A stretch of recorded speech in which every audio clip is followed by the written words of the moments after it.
Puji nama Tuhan, Shalom Bapak Ibu semuanya dikasih Tuhan.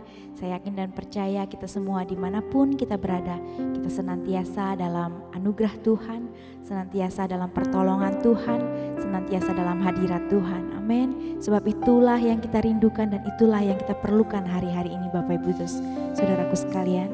Mari saya undang setiap engkau yang sudah siap untuk memulai ibadah, yang sudah menyiapkan hati, menyiapkan persembahan yang terbaik. Mari saya undang semuanya untuk boleh tundukkan kepala, bersatu hati bersama-sama kita berdoa. Bapa kami yang kami sembah dalam nama Yesus Kristus Tuhan kami, betapa kami bersyukur Tuhan untuk hari-hari yang boleh kami lalui. Lewat setiap hal yang Tuhan izinkan terjadi, kami boleh melihat bahwa perkara yang Tuhan adakan bagi hidup kami adalah perkara-perkara yang ajaib. Apapun yang kami tengah hadapi, Tuhan tidak pernah meninggalkan kami, bahkan tangan-Mu memegang kami, menuntun kami, sehingga kami beroleh kemenangan demi kemenangan.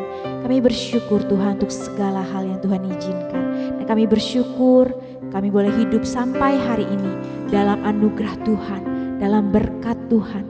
Kami boleh berkecukupan sampai hari ini. Apapun yang kami perlukan Tuhan mencukupkan.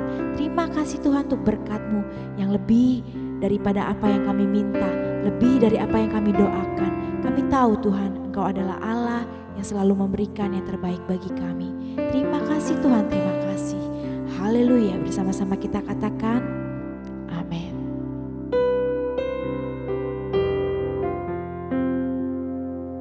Mari kita angkat satu pujian bersama-sama kita katakan. Ku bawa hidupku padamu, ku bersujud pada altar-Mu, ku serahkan hidupku padamu. Ku teringat akan kasih-Mu di saat malam yang gelap. Sungguh Engkaulah pertolonganku, berkat-Mu tercurah bagiku,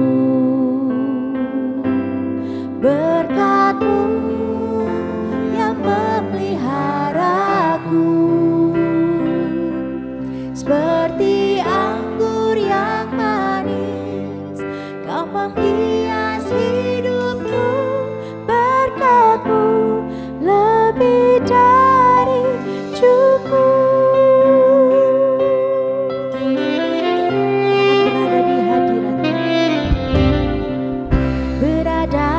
Hadirat-Mu, bersyukur atas cinta-Mu.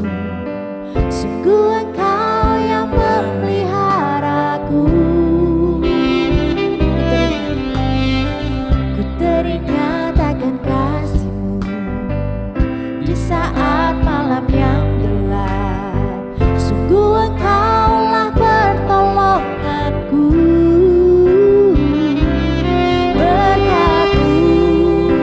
tercurah bagiku, berkat-Mu yang memeliharaku. Seperti anggur yang manis, Kau menghias hidupku, berkat-Mu lebih dari hidup. Berkat-Mu tercurah bagiku,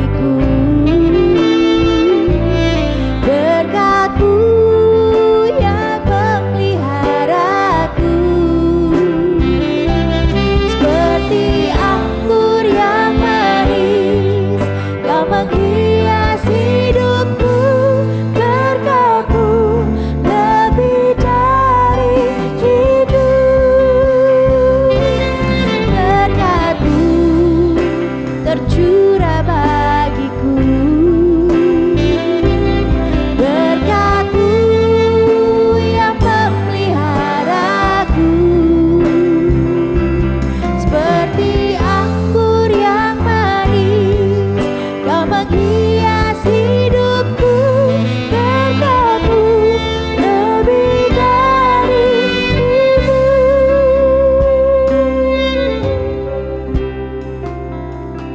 hidup. Kalau kami boleh ada sampai pada hari ini Tuhan, bukan karena kuat dan bukan karena gagah kami, semata-mata karena tangan Tuhan yang penuh kasih memelihara kami, merawat kami, sehingga kami boleh ada sampai hari ini.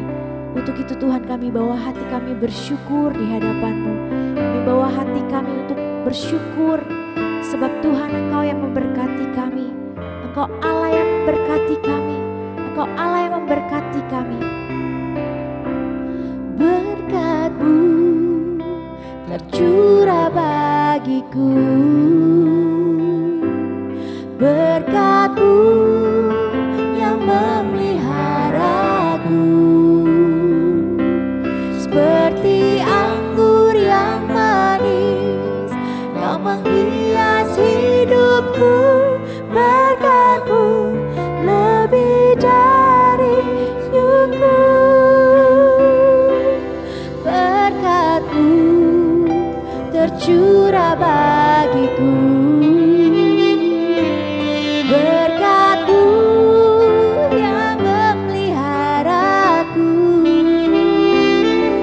seperti anggur yang manis, Kau menghias hidupku. Berkat-Mu lebih dari berkat-Mu tercurah bagiku, berkat-Mu yang memeliharaku, seperti anggur yang manis, Kau menghias hidupku.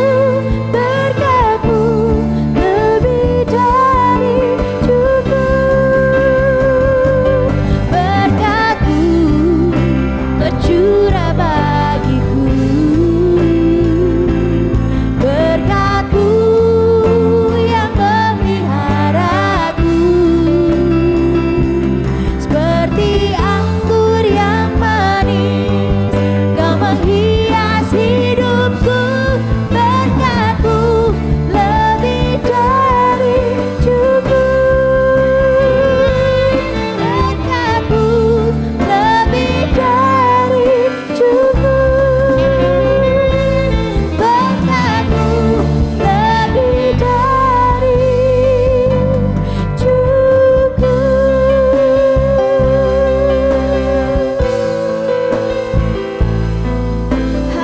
Haleluya.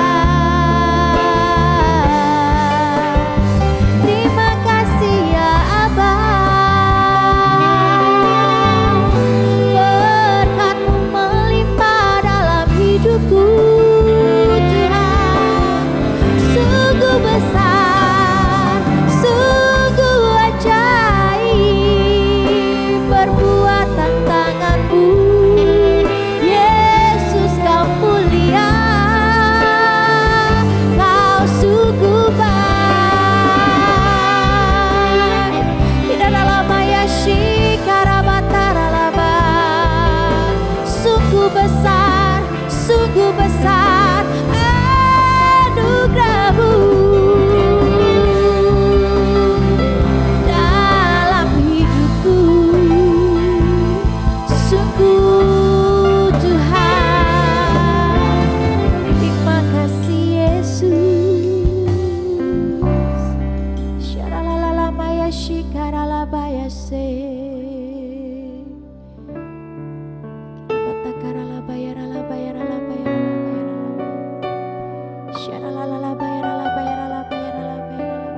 Berkat-Mu lebih dari cukup bagi kami Tuhan.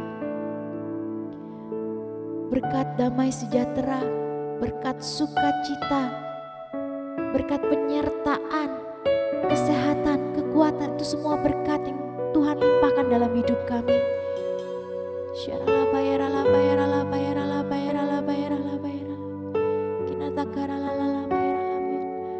Apa yang terbaik itu yang kami terima hari-hari ini Tuhan. Terima kasih. Kasih yang terindah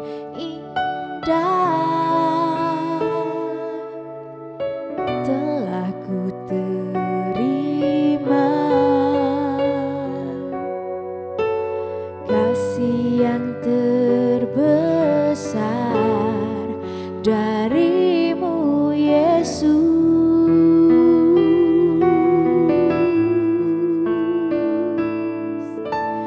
Bukan karena kebaikanku, bukan karena hebatku,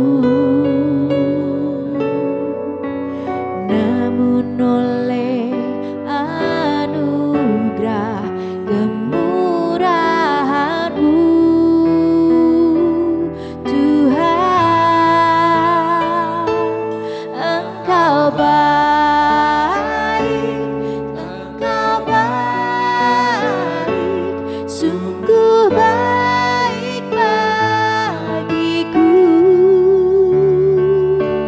Engkau mulia, Engkau mulia, mulia nama-Mu Yesus. Mari kita yang terima kasih Tuhan bersama-sama kita katakan, kasih yang terindah telah ku terima, kasih yang terbesar darimu Yesus.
sungguhlah Engkau di atas puji-pujian kami Tuhan. Sungguh Engkau baik. Terima kasih Tuhan Yesus. Haleluya. Amin. Shalom Bapak Ibu, saudaraku semua yang dikasihi Tuhan. Mari kita berdoa. Bapa Surgawi, terima kasih atas perkenan-Mu untuk kembali lagi beribadah dan mendengarkan firman-Mu. Berbicaralah Tuhan dan kami siap mendengar. Kiranya Roh Kudus yang memberikan pengertian kepada kami. Beshem Ha'af, Fe'aben, Fe'ruah HaKodesh, Ha-Elohim, Echad. Firman Tuhan untuk minggu ini kita bersama-sama akan mempelajari satu tema, yaitu The Book of Joy. Kitab Sukacita, dengan subtemanya adalah Mari menjadi murid Kristus yang menjadi kitab yang terbuka, yang menampakkan sukacita di dalam Kristus. Kita tentu semuanya tahu akan ayat ini, yaitu Amsal 17 ayat 22. Saya bacakan. Hati yang gembira adalah obat yang manjur, tetapi semangat yang patah mengeringkan tulang. Satu ungkapan firman Tuhan yang sangat dapat dibuktikan dengan ilmu kesehatan atau kedokteran, bahwa kesedihan, semangat yang patah akan mengeringkan tulang, dan sumsum tubuh manusia yang berada di dalam tulang itu menjadi kering dan tidak dapat menghasilkan sel-sel darah.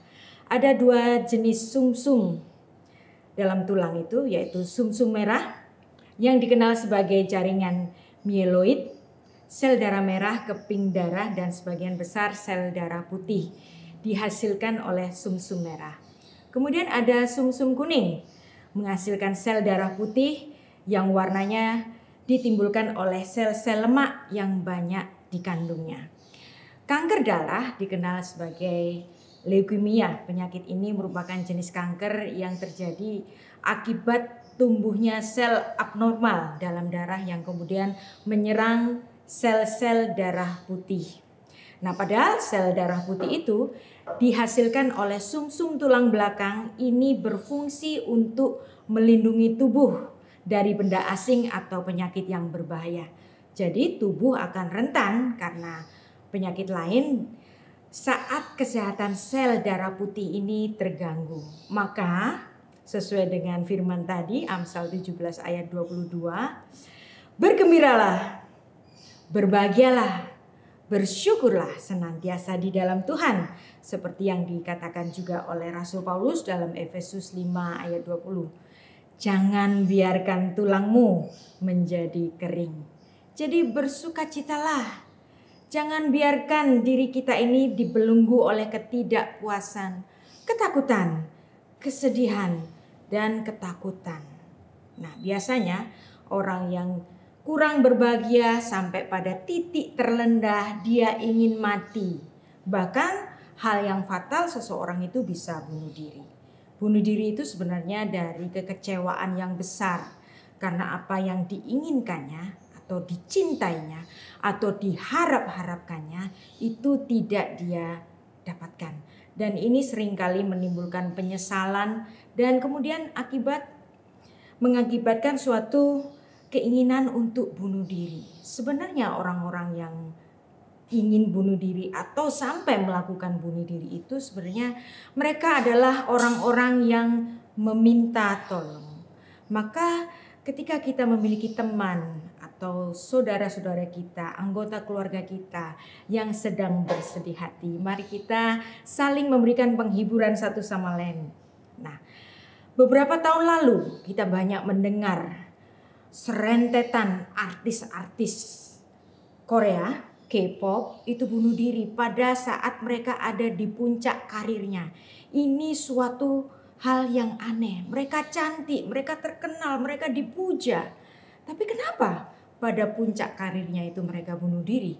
Nah, ini ada juga yang mengatakan bahwa para artis-artis ini adalah orang-orang yang ditekan oleh agen-agennya sendiri. Jadi artis agentnya itu memberikan tekanan yang berat. Misalnya ada seorang penyanyi wanita Korea, Woo Yemi, usianya baru 31 tahun, dia mati bunuh diri pada puncak karirnya pada sekitar tahun 2019. Ada juga seorang artis senior, umurnya sudah 47 tahun dan dia banyak membintangi drama-drama Korea, Jeon Mi Sun. Nah, itu juga pada tahun 2019 mengakhiri hidupnya dengan cara bunuh diri. Kemudian ada yang lebih terkenal lagi, ada Park Yong Ha, dia seorang aktor di satu drama Korea yang sangat terkenal, Winter Sonata. Dia juga memilih untuk mengakhiri hidupnya pada tahun 2010 yang lalu. Nah, dari serentetan artis-artis Korea top yang mereka justru mengakhiri hidupnya pada puncak karirnya itu, ada satu fenomena baru. Jadi grup band anak-anak muda BTS itu diperlakukan oleh artis agentnya yaitu Bang Si-yu yang memperlakukan anak-anak muda ini untuk menjadi sekeluarga. Jadi memiliki hubungan yang erat antara anggota dari BTS itu juga dengan artis agentnya Bang Si-yu. Jadi mereka dibuat menjadi satu keluarga yang saling mendukung dan tidak mendapatkan tekanan seperti agent-agent yang lain. Karena agent-agent yang lain menganggap para artis ini seperti money machine. Nah, Bang Si-yu ini memberikan satu sentuhan yang berbeda dan ini memberikan sentuhan pula yang berbeda pada artis-artis yang dididiknya itu menjadi artis yang besar saat ini dan menduduki ranking yang tertinggi untuk penyanyi di dunia ini. Nah, jadi sebenarnya apabila kita memiliki sukacita, apabila kita memiliki hubungan yang baik, itu mestinya segala kesulitan yang kita hadapi dapat kita selesaikan secara bersama-sama. Untuk itulah kita perlu banyak teman, kita perlu untuk memiliki hubungan yang baik antar keluarga. Karena sukacita ini juga adalah bagian dari buah roh seperti yang ditulis dalam Galatia 5 ayat 22 sampai 23. Kita semua tahu ayat ini bukan? Saya bacakan lagi ya. Tetapi buah roh ialah kasih, sukacita, damai sejahtera, kesabaran, kemurahan, kebaikan, kesetiaan, kelemah lembutan, penguasaan diri. Tidak ada hukum yang menentang hal-hal itu. Jadi sukacita adalah satu emosi yang dapat timbul karena kita dapat menemui hal-hal yang baik yang kita hadapi. Jadi keadaan hati yang berbahagia ini akan menimbulkan suatu kesukaan yang besar. Nah, apakah Tuhan Yesus adalah pribadi yang happy? Tentu saja iya. Misalnya seperti apa yang ditulis dalam Lukas 10 ayat 21. Pada waktu itu juga bergembiralah. Nah, kata bergembira ini ditulis dalam bahasa Yunani itu adalah egaliasatu. Jadi Tuhan Yesus bergembira. Kata egaliasatu ini seperti Tuhan Yesus yang sedang melonjak gembira. Nah, Tuhan Yesus ini melonjak bergembira di dalam Roh Kudus dan berkata, "Aku bersyukur kepadamu ya Bapa, Tuhan langit dan bumi, karena semuanya itu Engkau sembunyikan bagi orang bijak dan orang pandai, tetapi Engkau menyatakan kepada orang kecil, ya Bapa, itulah yang berkenan kepadamu." Nah, latar belakang Lukas 10 ayat 21 ini adalah ketika Tuhan Yesus itu memberikan penugasan kepada 70 muridnya untuk memberitakan Injil di wilayah Galilea dan Yudea. Ketika Injil ini dapat diberitakan oleh ke-70 murid-murid Kristus, disitulah kebahagiaan Tuhan Yesus itu tercapai. Karena memang Allah kita adalah Allah yang berbahagia. Allah kita, Allah yang penuh bahagia. Di mana itu? Di mana ayat itu ditulis? Dalam 1 Timotius 1 ayat 11. Yang berdasarkan Injil dari Allah yang mulia, yang maha bahagia, seperti yang telah dipercayakan kepadaku. Jadi Allah kita itu disebut Allah yang mulia dan yang maha bahagia. Jadi Allah kita adalah Allah yang maha bahagia. Tentu saja kalau kita mencari kebahagiaan ada di dalam Allah kita. Dan bahkan juga Raja Daud menyebutkan bahwa Allah adalah sumber kebahagiaan sejati. Mazmur 43 ayat 4. Maka aku dapat pergi ke mezbah Allah, menghadap Allah yang adalah sukacitaku dan kegembiraanku, dan bersyukur kepadamu dengan kecapi, ya Allah, ya Allahku. Jadi inilah Allah kita yang memiliki sikap yang berbahagia. Bahkan dia disebut Allah yang maha bahagia. Banyak orang-orang di dunia itu mengatakan sukacita itu adalah segala hal yang pas-pasan. Pas ingin mobil, dapat mobil.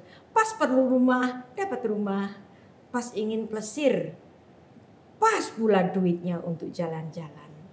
Dan sebenarnya kalau kita bersandar kepada Allah, Allah adalah sang pemelihara bagi kehidupan kita. Jadi siapa sih di antara kita yang gak pernah berdoa untuk memohon berkat? Saya yakin Anda dan saya semuanya pernah memohon berkat untuk kehidupan keluarga kita masing-masing. Jadi baik dalam perjanjian lama maupun perjanjian baru, sukacita adalah merupakan ciri khas dari orang-orang percaya. Dan ini diterapkan kepada jemaat baik itu di perjanjian lama maupun perjanjian baru.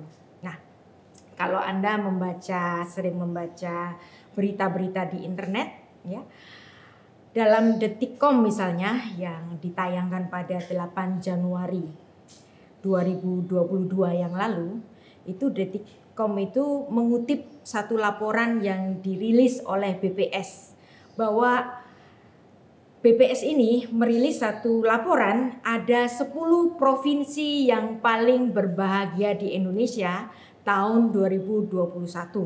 Nah, peringkat yang pertama, ya saya pikir peringkat yang pertama sampai yang ke-10 ini pasti ada di Pulau Jawa, tapi ternyata enggak. Jadi menurut laporan dari BPS ini, peringkat provinsi yang paling berbahagia adalah yang pertama adalah Maluku Utara. Orang-orang yang berbahagia itu dicatat sekitar 76,34%. Kemudian Kalimantan Utara ada 76,33%. Kemudian Maluku lagi 76%. Jambi di peringkat peringkat keempat. Kemudian ada Sulawesi Utara ada di peringkat kelima. Kemudian Kepulauan Riau ada di peringkat ke-6, Gorontalo ada di peringkat ke-7. Jadi orang-orang yang berbahagia ini ternyata semuanya di luar Jawa nih. Nah, kemudian Papua Barat ada di peringkat ke-8. Sulawesi Tengah ada di peringkat ke-9. Kemudian Sulawesi Tenggara ada di peringkat ke-10. Ternyata peringkat kebahagiaan dari yang pertama sampai yang ke-10 sama sekali tidak ada yang dari Pulau Jawa. Padahal ada banyak orang-orang di pulau-pulau lain katanya kalau tinggal di Jawa itu bakal mendapatkan hal yang lebih baik. Ternyata enggak tuh, ya. Orang-orang yang berbahagia ini provinsi-provinsi di 10 provinsi yang tertinggi semuanya itu ada di luar Pulau Jawa. Nah, sekarang ya dari data BPS yang sama, bagaimana 10 provinsi yang menempati indeks kebahagiaan terendah menurut survei BPS tahun 2021 yang terendah nih ya. Pertama adalah Banten di Pulau Jawa. Kemudian Bengkulu. Kemudian Papua, kemudian Nusa Tenggara Barat. Kemudian peringkat kelima Jawa Barat. Indeks kebahagiaannya terendah. Kemudian Nusa Tenggara Timur peringkat ke-6. Kemudian ada Sumatera Utara peringkat ke-7.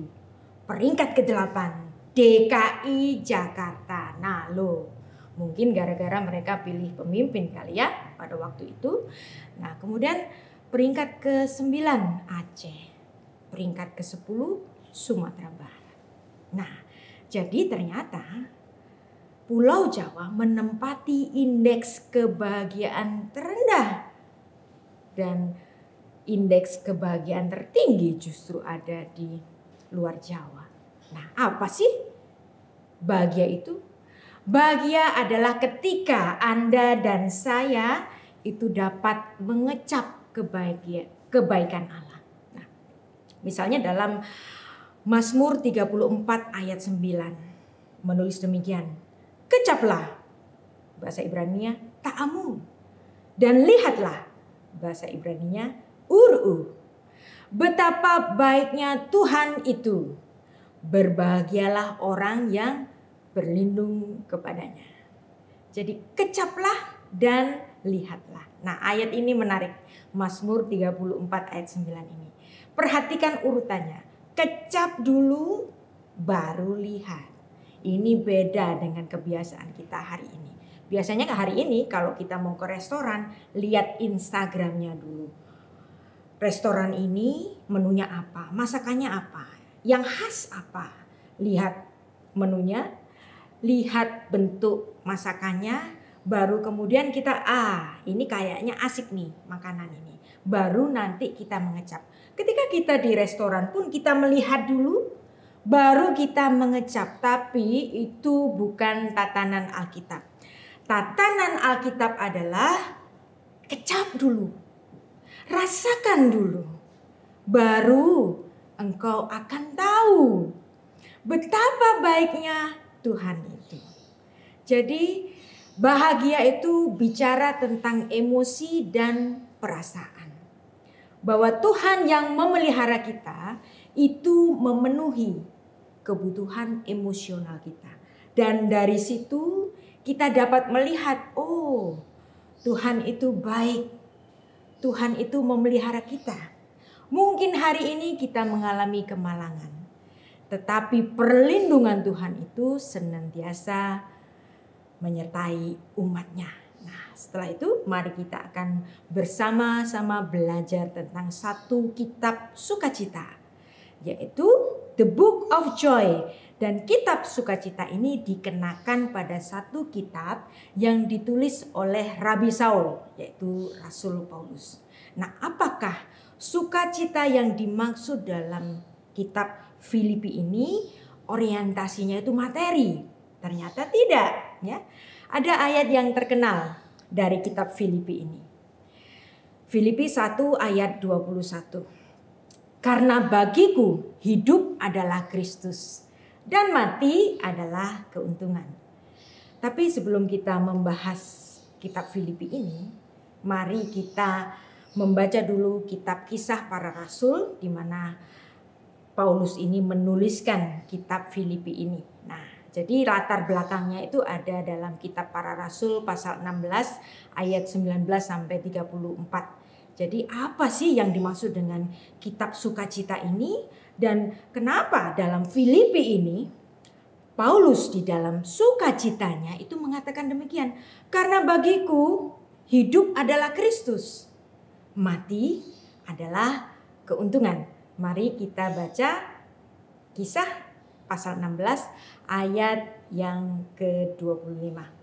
Tetapi kira-kira tengah malam Paulus dan Silas berdoa dan menyanyikan puji-pujian kepada Allah. Dan orang-orang hukuman lain mendengarkan mereka. Jadi di dalam penjara Paulus dan rekannya yang bernama Silas ini berdoa dan menyanyi ketika mereka di penjara. Nah, pada saat mereka menyanyi, apa yang terjadi? Ayat 26 menuliskan demikian. Akan tetapi terjadilah gempa bumi yang hebat, sehingga sendi-sendi penjara itu goyah. Dan seketika itu juga terbukalah semua pintu dan terlepaslah belenggu mereka semua. Jadi ada satu mukjizat yang terjadi ketika mereka berdoa dan mereka bernyanyi memuji Tuhan di dalam sukacita mereka. Nah, siapa itu Silas yang menjadi rekan dari Rabi Saul ini? Silas adalah salah satu rasul Kristus yang dipilih di sidang jemaat di Yerusalem, dan Silas ini ditugaskan untuk menemani Barnabas dan Paulus ketika dalam perjalanan ke Antiokhia, Syria. Nah, guna untuk menyampaikan keputusan-keputusan yang sudah ditetapkan di sidang di Yerusalem. Nah, Paulus dan Silas ini mula-mula tinggal di Filipi, kemudian mereka itu dipukuli dengan tongkat atas perintah pejabat pengadilan di kota itu, dan kemudian mereka dijebloskan ke dalam penjara. Dan apa yang terjadi itu, mereka senantiasa memuji Tuhan, mereka senantiasa berdoa. Mereka tidak kehilangan sukacita mereka di dalam kemalangan mereka akibat dijebloskan ke dalam penjara itu. Dan sebelum dijebloskan ke dalam penjara itu, mereka dipukuli. Dan dalam sukacita mereka di dalam penjara, ada satu mujizat yang melepas belenggu-belenggu mereka, dan penjaga penjara itu menjadi ketakutan, dan mereka itu menjadi percaya, si penjaga penjara itu, dan kemudian dia menjadi pengikut Kristus, menjadi orang yang percaya. Dan kemudian penjaga penjara ini merawat luka-luka yang diderita oleh Paulus dan Silas akibat pemukulan itu. Nah, sekarang kita tanya deh, biasanya kita kalau membaca Alkitab, kita banyak nggak tahu apa latar belakangnya. Nah, sekarang kita juga belajar mengenai firman Tuhan, juga mengenai latar belakangnya. Di mana itu Filipi? Nah, kota kuno yang ada di Makedonia Timur dan didirikan oleh Raja Filipus kedua dari Makedonia pada tahun sekitar 356 sebelum Masehi. Dan kemudian pada abad ke-14 kota ini direbut oleh dinasti Utsman atau kerajaan Ottoman. Dan kota Filipi ini dulunya merupakan salah satu tempat yang menjadi gereja Kristen yang mula-mula yang didirikan di daratan Eropa. Nah, sekarang kota Filipoi sekarang ini terletak di dekat reruntuhan kota kuno yang termasuk dalam region East Makedonia di Yunani.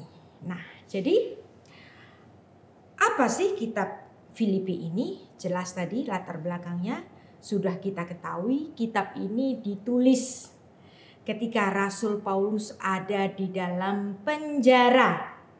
Dan di dalam penjara itu Rasul Paulus dan Silas tetap di dalam sukacitanya. Dan kitab ini keseluruhannya itu bicara tentang sukacita. Jadi pasal pertama itu bicara mengenai sukacita dalam penderitaan. Pasal kedua itu bicara mengenai sukacita dalam melayani. Pasal ketiga bicara mengenai sukacita karena percaya. Pasal keempat bicara mengenai sukacita atas berkat Tuhan. Jadi kitab ini kira-kira itu ditulis pada sekitar tahun 61 Masehi saat Rabi Saul ada di dalam penjara. Tapi jangan Anda berpikir ya bahwa model penjara Romawi pada zaman dahulu itu seperti penjara hari ini gitu. Bahkan penjara ini sangat menakutkan. Jadi beda misalnya kalau Anda lihat beberapa tahun lalu dalam berita-berita misalnya penjara di Cipinang, penjaranya para koruptor itu, ada penjara biasa, ada juga penjara VIP. Jadi orang yang mungkin memiliki kedekatan atau memiliki we don't know apa saja ya, dia bisa ditaruh di satu tempat penjara yang VIP.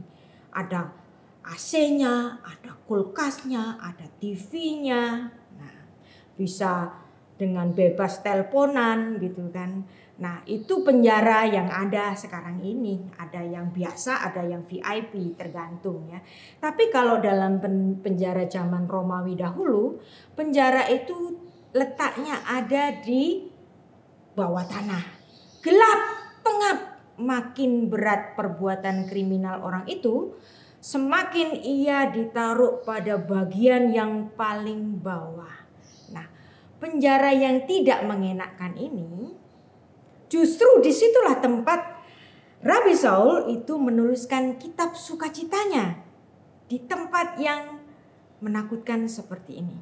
Jadi tulisan Rabi Saul di kitab Filipi ini bersifat suatu paradoks, dan di dalam penjara itu Rabi Saul itu memberikan salam damai sejahtera kepada umat yang ada di luar penjara. Nah, ini suatu paradoks kan? Dia memberikan salam sejahteranya kepada umat yang ada di luar penjara, padahal dia sendiri ada di dalam keadaan yang malang. Bukan itu saja, bahkan Rabi Saul sebagai gembala jemaat yang menggembalakan jemaat di Filipi itu, ia turut mendoakan jemaat di Filipi, bahkan berkali-kali di dalam suratnya ini ia mengatakan agar jemaatnya itu harus bersukacita senantiasa. Jadi kenapa ia menuliskan seperti ini? Karena Rabi Saul mengharapkan agar suratnya ini dapat menguatkan jemaat yang di Filipi ketika mereka mengalami tekanan-tekanan. Maka dalam keadaan inilah justru Rabi Saul banyak menuliskan sharingnya, bahwa dalam keadaan yang tidak beruntung, Rabi Saul masih dapat tetap memberikan sukacitanya di dalam Tuhan. Jadi orang yang mengalami sukacita keadaan seperti Rabi Saul ini, itu adalah hal yang paradoks. Biasanya orang itu kalau di penjara atau bahkan di penjara yang paling bawah, di bawah tanah, gak enak banget, pengap, gelap, itu dia merasa teraniaya, marah, jengkel. Apa sih salahku? Aku kan cuma mengabarkan Injil, ini bukan kriminal. Nah, biasanya orang akan memberikan satu justifikasi bahwa aku ini sebenarnya gak bersalah, kenapa aku dianiaya, kenapa aku dipenjara. Tapi di sini Rabi Saul tidak melihat kepentingannya sendiri. Dia melihat bahwa ada pemeliharaan Tuhan yang tidak pernah putus bagi dirinya. Jadi ada betul-betul buah roh yang Rasul Paulus itu juga ajarkan kepada jemaat di Galatia, bahwa buah roh itu juga mencakup kesukacitaan, kebaikan, kesetiaan, kelemah lembutan, penguasaan diri, dia tidak marah, ya. Dan itu dia terapkan betul-betul pada keadaan yang teraniaya ada di dalam penjara itu. Jadi sukacita seperti yang dirasakan oleh Rabi Saul dan Silas tadi adalah merupakan suatu ciri khas dari hubungan yang sejati, dari sikap kerohanian yang tulus ikhlas. Kalau ada Tuhan di dalam kita, ada sukacita di dalamnya. Dan apabila kita masing-masing memiliki sukacita, maka hubunganmu dengan teman-temanmu akan harmonis. Maka hubunganmu dengan istrimu akan harmonis. Maka hubunganmu dengan suamimu akan harmonis. Hubunganmu dengan anak-anakmu semuanya akan harmonis. Karena hubungan yang melibatkan Kristus di dalamnya tidak akan meniadakan sukacita. Sebaliknya justru meningkatkannya dan menyempurnakannya. Seperti juga yang dituliskan oleh Raja Daud dalam Mazmur 16 ayat 10. Di hadapanmu ada sukacita yang berlimpah, dan di tangan kananmu ada nikmat senantiasa. Nah, ada 3 macam sukacita, ya, menurut ilmu psikologi, ya. Yang pertama adalah sukacita jasmania. Nah, sukacita semacam ini dialami jika seorang secara materi atau jasmani tercukupi, ya, kebutuhan makannya tercukupi, kebutuhan papan tercukupi, dan kebutuhan akan sandangnya juga tercukupi, maka di situ ada sukacita. Ini adalah sukacita tahap yang pertama. Bagaimana dengan sukacita yang kedua? Yaitu sukacita secara emosional. Yaitu ketika sukacita itu, ketika emosi kita, kebutuhan emosi kita itu tercukupi. Ketika hati kita ini tidak terlukai, ketika kita itu merasa aman, nyaman, tenang, nah itu sukacita. Dan sukacita yang ketiga adalah sukacita batiniah atau sukacita rohaniah, yaitu sukacita sejati yang tidak tergantung pada keadaan dan lokasi. Nah, sukacita ini sukacita yang gak dibuat-buat, tetapi sukacita yang lahir dari batiniahnya. Nah, sukacita semacam ini itu dialami oleh Rabi Saul bahkan ketika ia mengalami penganiayaan, ada di penjara di situ. Nah, bahkan ya kalau Anda membaca ayat ini juga cukup terkenal dalam Filipi 3 ayat 8. Malahan segala sesuatu ku anggap rugi karena pengenalan akan Kristus Yesus, Tuhanku, lebih mulia dari semuanya.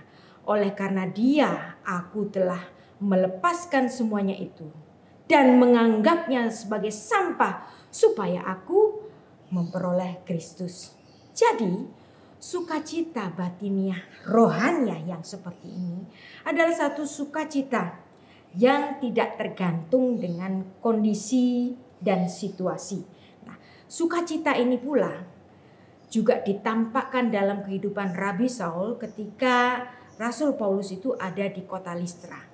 Ini dituliskan dalam Kisah Para Rasul pasal 14 ayat 19 sampai 20. Saya baca ayatnya. Tetapi datanglah orang-orang Yahudi dari Antiokhia dan Ikonomium dan mereka membujuk orang banyak itu dan memihak mereka. Lalu mereka melempari Paulus dengan batu dan menyeretnya keluar kota, dirajam. Karena mereka menyangka bahwa ia telah mati. Jadi Rasul Paulus itu dirajam batu, disangka mati, diseretnya. Rasul Paulus ini keluar kota, dibuang begitu saja. Akan tetapi ketika murid-murid itu berdiri mengelilingi dia, bangkitlah ia, Rasul Paulus itu, lalu masuk ke dalam kota. Keesokan harinya berangkatlah ia bersama-sama dengan Barnabas ke Derbe. Jadi ini adalah suatu kejadian di kota Listra yang dimana Paulus itu juga mengalami suatu penganiayaan, dirajam sampai dikira mati, diseret keluar kota, tapi ternyata ia tidak mati. Nah, di dalam kesukacitaan rohanianya ini, keadaan itu dia sudah hampir mati, dikira mati bahkan. Nah, itu tidak membuat nyali Rasul Paulus itu untuk takut untuk masuk ke kota Listra itu. Bahkan dengan berani ia masuk ke kota itu kembali. Kenapa? Karena dia ada harapan, ada sukacita untuk semangatnya memberitakan Injil. Kita baca ayat 21. Paulus dan Barnabas memberitakan Injil di kota itu untuk memperoleh banyak murid. Lalu kembalilah mereka ke Listra, Ikonium dan Antiokhia. Udah tahu pernah dipukuli, udah tahu pernah dirajam, dia kembali. Kenapa?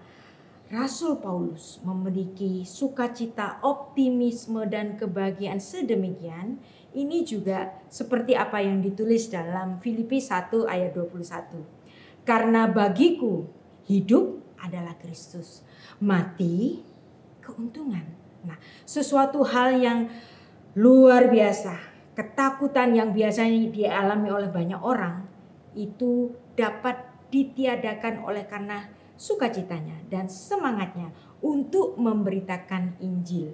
Dan selaras pula seperti apa yang ditulis dalam Filipi 4 ayat 13. Segala perkara dapat kutanggung di dalam Dia yang memberikan kekuatan kepadaku. Nah, terhadap ayat ini saya memiliki satu pengalaman yang luar biasa ketika saya menghadiri kematian dari sahabat saya.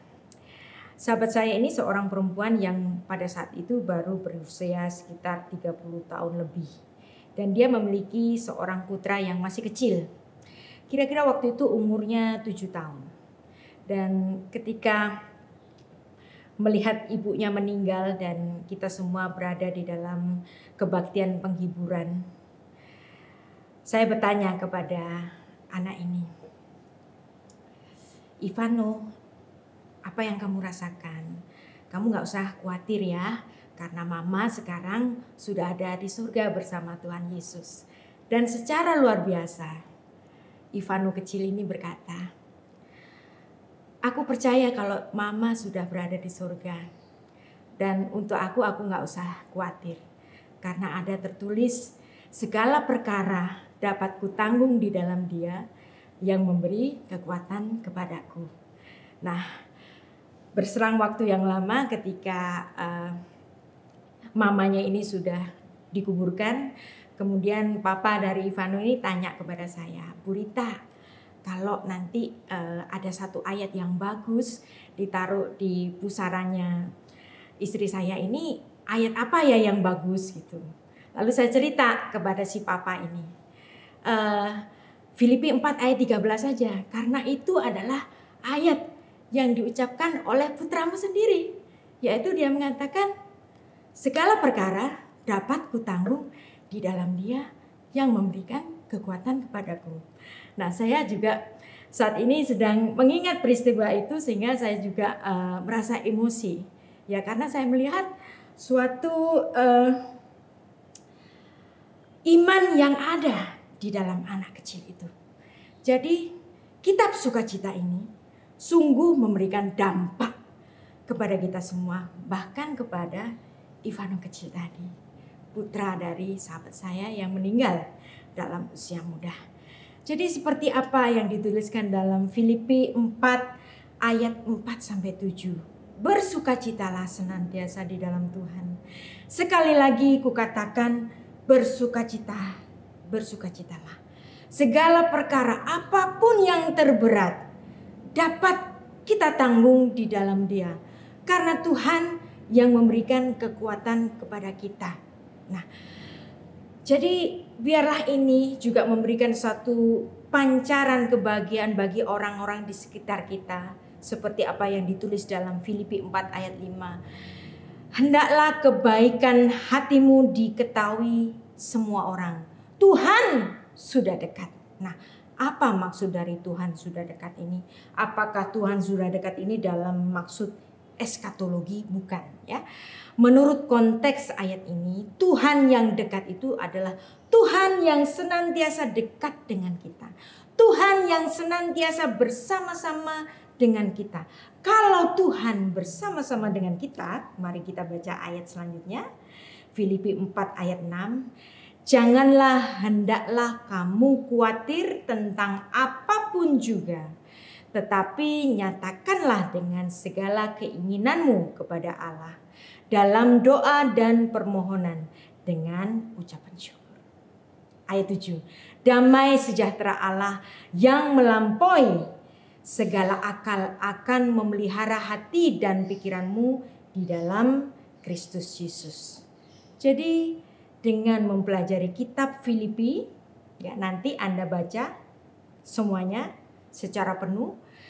Kiranya kitab ini menjadi satu cerminan bagi kita yang menjadi murid Kristus, yang menjadi kitab yang terbuka, yaitu yang dapat menampakkan sukacita di dalam Kristus. Jadi the book of joy itu menjadi kitab kita yang terbuka, yang dilihat dari banyak orang. Dan juga Rabi Saul dalam tulisannya yang lain itu mengatakan dalam 1 Tesalonika 5 ayat 18 menuliskan demikian. Mengucap syukurlah dalam segala hal, sebab itulah yang dikehendaki Allah di dalam Kristus Yesus bagi kamu.